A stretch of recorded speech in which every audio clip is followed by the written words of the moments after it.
It's a May Day tradition in Paris.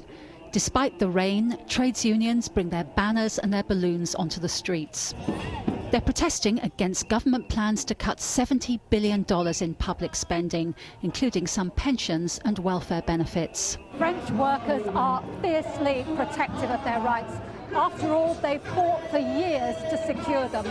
So it's hard for them to comprehend the kind of contracts that workers elsewhere in Europe are being asked to sign. Most French people officially work a 35-hour week, with strict rules for weekend and night shifts.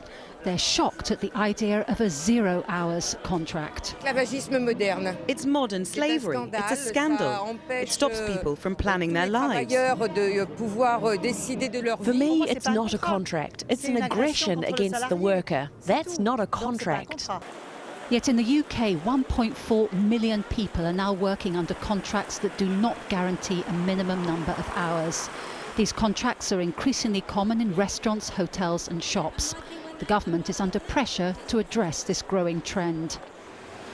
At the same time, all over Europe, business and industry is struggling to remain competitive. In countries like France, where employers pay big social security contributions, labour costs are high compared to the developing world. France had it quite good for quite a long time, but the world is changing quite rapidly. Their employment rate, their unemployment rate of 11% means that they will find it difficult to compete with the rest of the world if they don't embrace a more flexible approach in their economy, in their labour market.